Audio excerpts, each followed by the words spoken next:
We're going to talk about holograms and swirls, and some people think they're the same, but they're kind of different. And I always tell people it's important that we understand what the words mean, so when we talk to one another, whether it's online or in the real world, we really have a clear idea of what we're saying.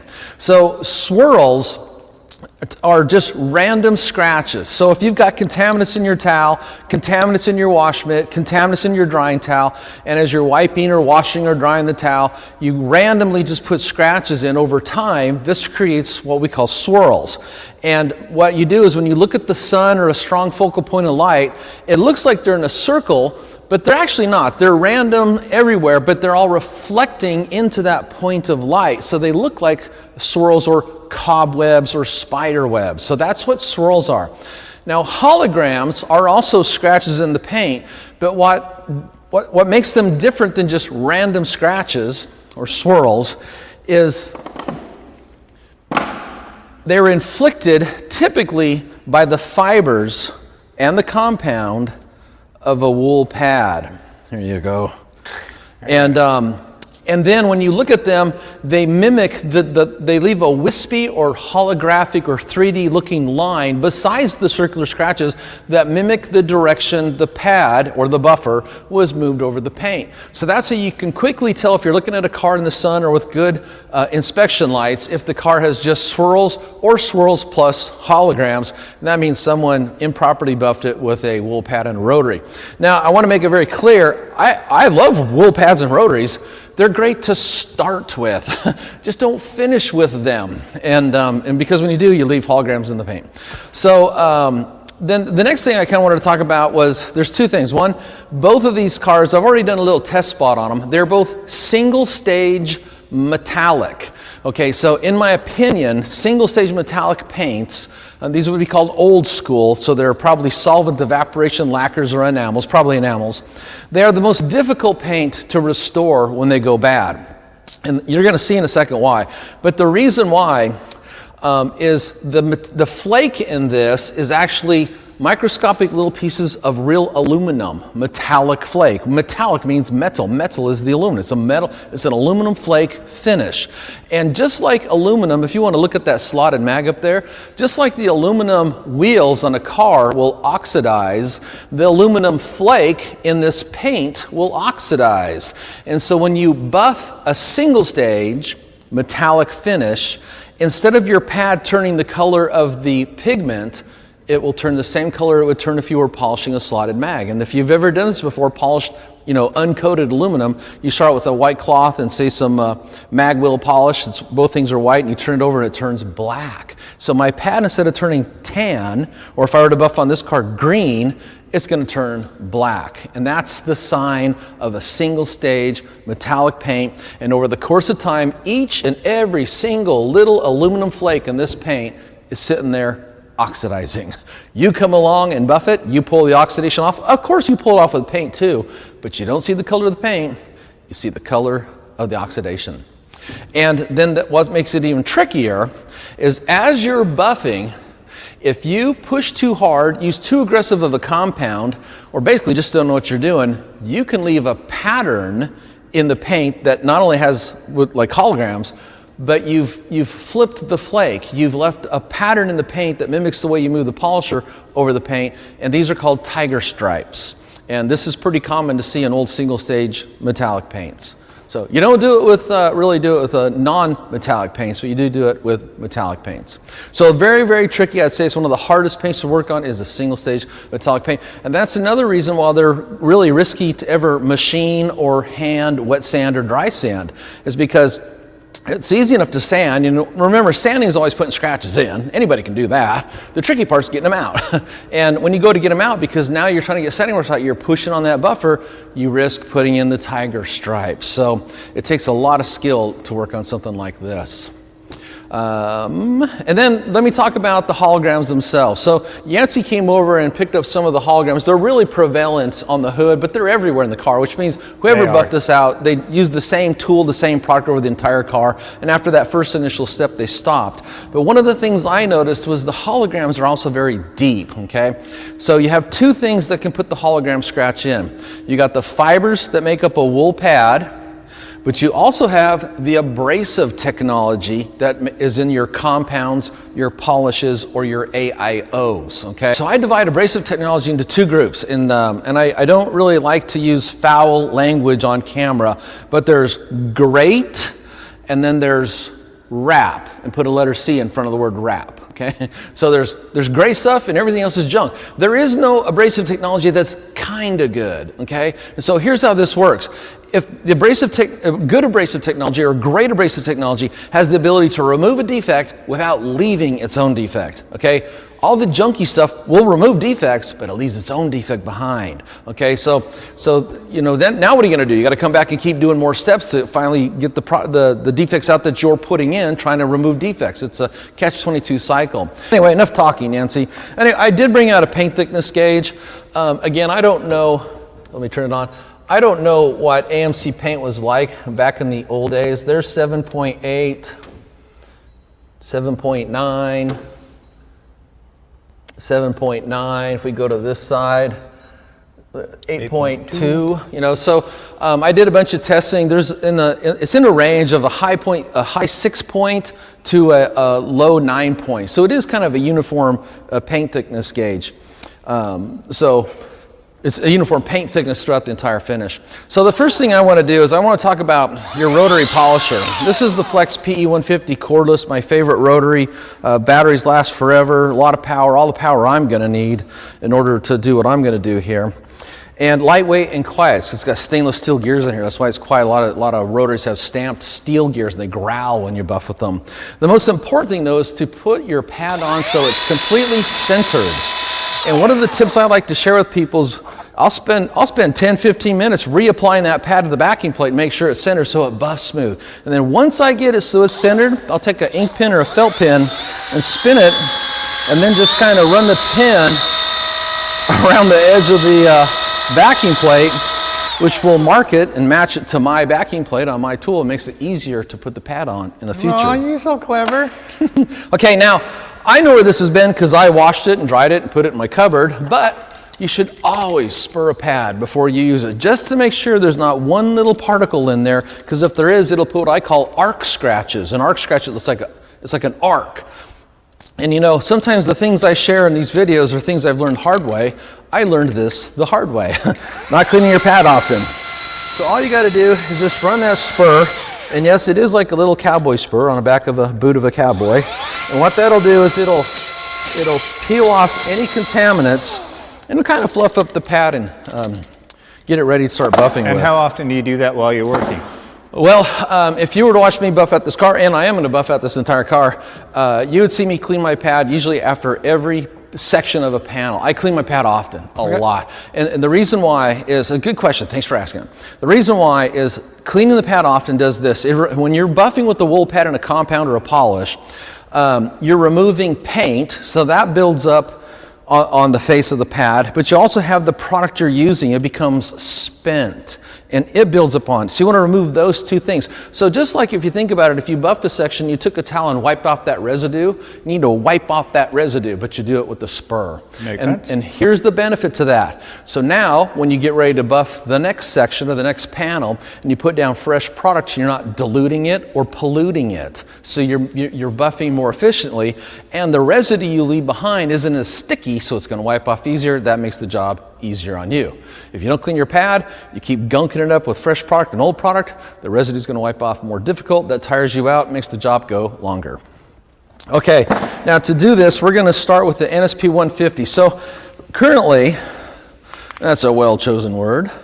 Currently, there is a strip of product. We have 3 NSP primers, and we also have the Z1, which is an AIO. So in the old days, we called this a cleaner wax or a cleaner sealant, depends on what the protection ingredient was. But this will remove swirls and scratches and lay down a ceramic coating at the same time. And I'm pointing this out because a lot of people think I'm OCD. They're so wrong. I'm actually lazy. And what I want to do is I want to cut, and if I can finish out with an AIO, it'll work like a polish, but leave the car protected, so I can do this in 2 steps. And that's kind of what I'm all about. Keeping my quality high, keeping my time investment low. So the next thing I'm going to do is I'm going to pick up my product using the 10 at 10 technique. And basically what I'm gonna do is I'm gonna turn this polisher on. Okay, so it's locked on. And you lay your pad down flat. And then what you're gonna do is you're gonna tilt this up at about 10 degrees. And you wanna look at this like it's a clock. So here's midnight, 1 o'clock, 2 o'clock, 3 o'clock, so on. And you get over here to 10 o'clock, and what you're gonna do is you're gonna pick this up at 10 degrees and run that strip, or that what's called a bead of product, in at the 10. And because this is spinning, as I look down on it clockwise, it's gonna pick that strip and pull it into itself instead of throwing it all over Yancey and his camera lens. And if you're good at that, it would look like this. Then once you pick it up, you spread it around, and then start working that panel. Now, I know it's controversial. A lot of people say you're supposed to hold that pad flat. And look, I agree. That works good when your pad is fresh, clean, and dry. But as that pad becomes wet with product and a buildup of removed paint, what happens is that pad's gonna see the blackness. That's single stage metallic paint. You'd think it would be tan, because this is a tan colored single stage color. But what happens is different portions of the pad will start to grab more than the other portions of the pad, and it yanks you around. And now you spend all your upper body strength, your leg muscles, your back muscles, trying to control this thing, all because you're trying to hold it flat because some guy told you to hold the pad flat. So what I teach in my classes is once you spread the product out, go up on edge, okay? And it's gonna make controlling the buffer easier. So now you won't get tired out, because besides doing this little section here, I gotta do the whole car. I don't wanna get all tired out. So I wanna work intelligently, work smarter instead of harder. Okay, now when you say on edge, obviously you don't mean put it right on the edge of it. Just What's lift it the up. angle that you're... I'll show you. So like about like that.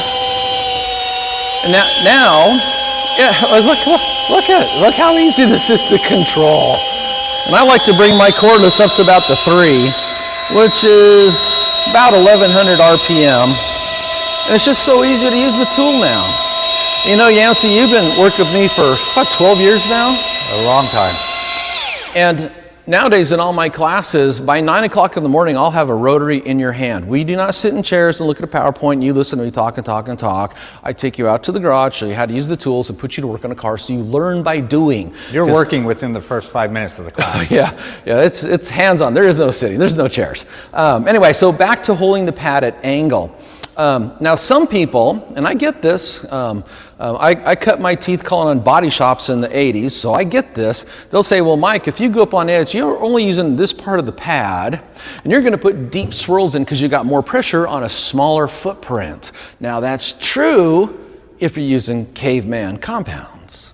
But I'm not using caveman compounds. And if you're pushing really hard on the polisher. Pushing hard and using a horrible pad. I mean, I got a junky pad in the cabinet here. I can show you what a junky pad looks like. This is a Lake Country pad. It's a high quality pad. So let me go ahead, and all I'm gonna do for right now is I'm just gonna buff out this rectangular area, and then we'll go to the polishing step. So let me go ahead and work this.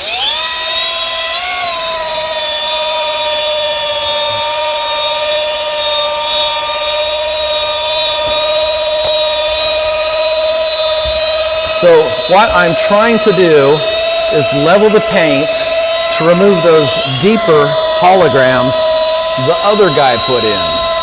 Now, besides the holograms, there's also fisheyes, and there's also all these thousands of straight line scratches. And I did a little test spot on the roof earlier, which is the same type of paint. And what I found out was, even though this is a single stage paint job, the paint is actually really hard. And that means it's more difficult to get all the deeper scratches out. So I have kind of a rule of thumb, and I'm gonna share it here. Look how long this product goes, okay?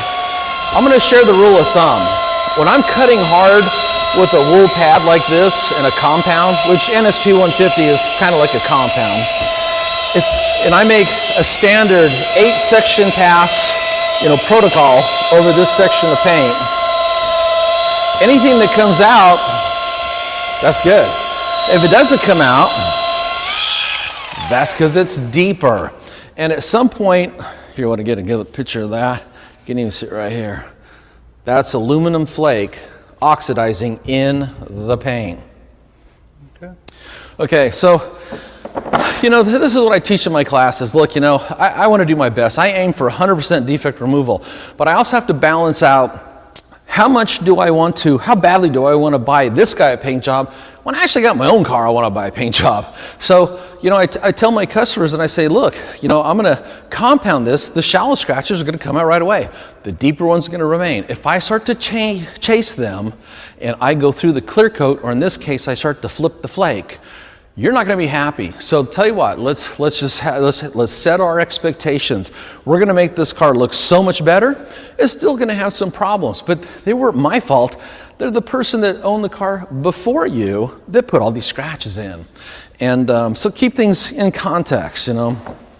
Okay, I need a towel. Not everything has to be a show car on Pebble Beach. What's that now? Said not everything has to be a show car on Pebble Beach. Yeah, well, like I said, this is going to look so much better. Okay, so now if, Yancey, I think if you come down and look, I don't even know if you can see any holograms, but you can see that from where I'm looking, all the holograms are gone, all the scratches, swirls are gone. About the only thing that's really left at this point there are some deeper scratches, and I don't know if there's some right in here. And I could probably go and buff those out, but again, I made 8 solid section passes, and I'm going to do that for the rest of the car. So if it doesn't come out, it just tells me those deeper scratches are deeper, and maybe I don't want to get in trouble and make a mistake. A friend of mine once told me the difference between a professional and a hack is a professional knows when to stop. True. Okay. So true. You know, the road to buying someone else a paint job is paved with good intentions.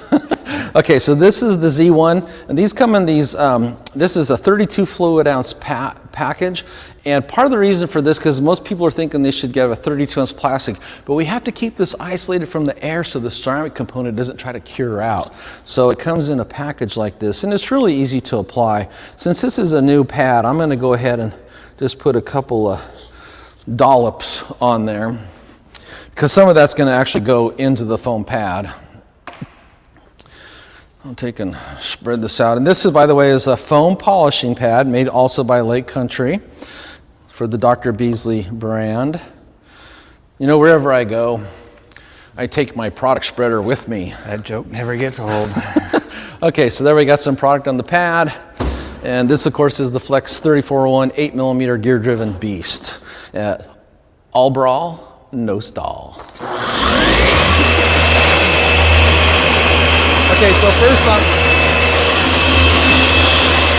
Okay, so first all I want to do is spread my product out. So here's what I have here. I've got a uniform layer of abrasive technology and the nanogel technology, and look at the pad. Already turning gray. That's the metallic flake. Okay, so now I'm going to make my standard 8-section pass protocol here. Now, something I haven't taught for a couple years, because we haven't worked for a couple years, is whenever you're detailing, here's a tip that will help you to speed up the process. Count your section passes out loud. I know it can sound silly, but here's what the human brain does. As I'm buffing out the car, not this section, but maybe an hour into it, maybe I'm down here in the lower fender, I'm starting to wonder, what's for dinner tonight? And then I forget what section pass I'm on. So I add a few more to make sure I did enough to match what my test spot was, so the car will look good uniformly around the entire car. But instead of guessing, just count your section passes out loud. You will cut about an hour of buffing time off of a detail job. And I've been teaching this for about 5 or 6 years now, and I have people that come to me all the time, like Mobile Tech Expo, and say, Mike, I implemented that technique, and you're right, saves me time. People do, they lose track. Okay, so I'm going to do 8 section passes, and I'm going to count them out. Yeah.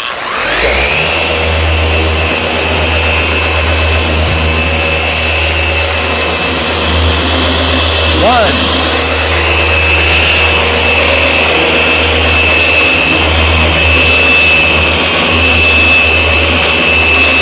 2. 3.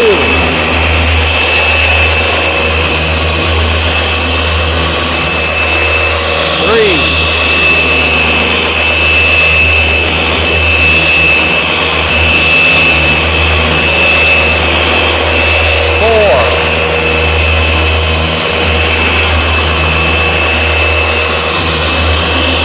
5.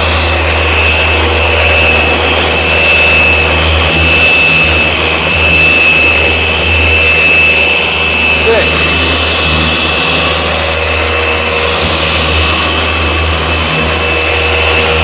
7. Less pressure.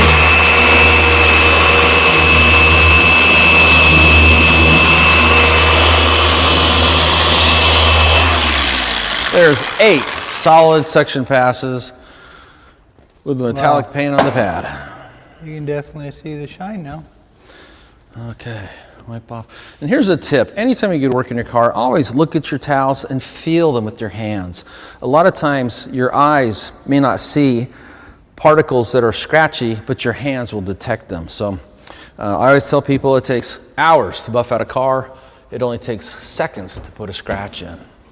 That's usually because your towels, your drying towels, your wash mitts, your wiping towels become contaminated over time. You got to have a protocol in place to keep everything clean. Most people I meet don't have a protocol. Yeah, no, they do not. Okay, so there is a 2-step process. You want to get your light back out again? Compounding and polishing, and it's done. But I got some more information I want to share, so here we go. So Take it back towards you. This way? Yeah, right there. Okay. Now go across. Holograms, be gone. No, go, keep going. Oh, There you go. Yeah. Back. they're gone over the entire finish. And go. There you go. All right. Okay, so that's actually a really quick, simple, easy process. I mean, if you've never used a wool pad on a rotary, it's always a good idea to practice on something that's not important to you, like, you know, your wife or your girlfriend's car. But it does cut faster. The key is always use great abrasive technology. So the swirl that you leave behind is only from the fibers, and that means they're shallow, and the polishing step with the foam pad will pull them out really fast. Now, when I finish this whole car, here's something else I want to share, because I like to keep things real simple. The guy that owns this, he's a great guy, but he's really not the kind of guy that would go out and prep the paint and put a ceramic coating on it, okay? But here's what he will do. He will take a product like Bead Hero, if I recommend this to him, and I will, and I can teach him how to maintain my hard work. Basically, how to touch his car. How to touch his car. So put a spritz or two of the Bead Hero on there, take your towel, spread it around, flip to a dry side, and then wipe it off. And now he has a ceramic coated finish that will repel water to keep the car cleaner longer, create some same gloss and shine. And I know he can do it. It's just that simple. So again, I like to try to keep detailing really simple, not complicated. I just restored a hologram to finish out with a 2-step approach using quality products, quality tools, quality pads, and then I'm going to share with my customer how to preserve my hard work so his car looks good and I look good over time.